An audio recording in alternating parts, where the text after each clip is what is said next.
Hey, Patrick, great to have you in the class. Welcome. Wanted to send you reply videos. Tommy Gibbons, by the way, the professor of the course, but want to send you a reply video here in week one. Gives me a chance to say hello a little more personally and give you some reaction to what you've written here in week one, which is excellent, by the way, in both response forums. Love how you're kind of tracking with the different understandings of different commentators and then engaging them critically yourself, deciding which you find more persuasive, which not, for which reasons. Love that. So keep that up. That's great, great stuff.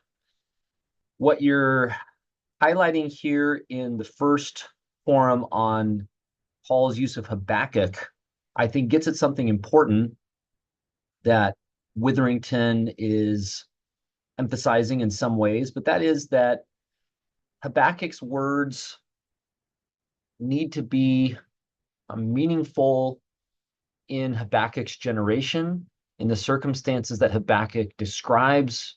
They're horrifying circumstances. He's complaining to God about what God has allowed to befall God's people in Habakkuk's generation.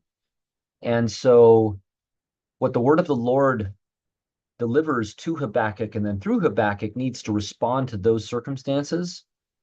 And so, that's where I want to really dig into what it means to for the righteous to live by faith in the context of Habakkuk. And it's in explicit contrast to the way that the proud or the arrogant are living, the way their oppressors are living, the way that they are exploiting the vulnerable. And the temptation of Habakkuk and his generation is effectively to give up on their God and to yield to certain or to kind of same cynical ways of living themselves, exploiting the vulnerable, taking advantage of others. And so it's in contrast to that that we hear the words, but the just by faith will live. That I think you can tell just gives some content to faith that then we can see Paul building on in Romans. Um, so that I think is helpful. And you've dug into that a little bit here. I guess I want to add, though, that while those circumstances need to constrain and determine the meaning of Habakkuk's words, it doesn't foreclose, in my judgment at least, on what we might call a messianic horizon to these words. In other words, that the, the just by faith will live are words that over generations um, are going to grow with the drama of the life of the people of God. And for Paul, I think there is finally a messianic horizon to that drama so that he can say also that the faith of God and the faith of the human reach their fullness in this figure of the Messiah, the just one. Because in that figure, the faith of God and the faith of the human are one. This is how the justice of God is revealed from faith to faith, finally culminating in the life of faith of the Messiah, which is then sort of spilled out by the spirit of resurrection to these non-Jewish people that Paul is writing to, um, whom Paul is serving as apostle to bring about their obedience of faith, which is an expression of the life they share with the Messiah as they're baptized into the Messiah's own life. That I think is how it sort of plays out in Romans. And so I think we can hold myself, Witherington's view, together with a kind of messianic horizon to these words, especially if we take into account that this is the thesis statement of the letter. That means it's evocative, layered, something that is going to unfold across the course or development of the letter as a programmatic statement might, rather than thinking that we've got to nail down its meaning only and exclusively where it first appears in the letter.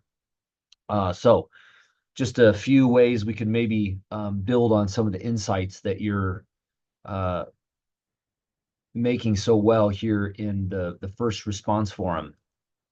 turning to the second one, I love the insight you got here, man. Like, I feel like you've really wrestled with what the political significance would be that there is another lord other than the Caesar. That's already a problem, but that people would be collecting tribute from around the Roman Empire, even in Rome itself, to be delivered to the reign of this Lord, which currently is kind of pumping, especially from Jerusalem. So just a really good observation that I think you've made there. And I think we'll have occasion to see as this letter unfolds how it is that this obedience of faith that you're emphasizing does constitute a sort of political life that is subversive with respect to the Roman hold on power. And this is going to play out in the way that the obedience of faith means a certain way of sharing the table with each other, sharing possessions and economic goods, sharing time. It's going to play out with how the audience is to relate to imperial authorities, how they're to deal with enemies in their own community, how they're learning to treat one another as members of one body. All of these are sort of ingredients in the shared life of the community that Paul is addressing.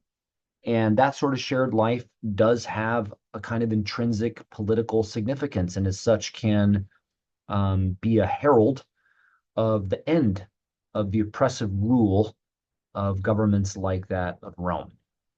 So, great insight here, man, and generally just thankful for the effort that you put in here in week one.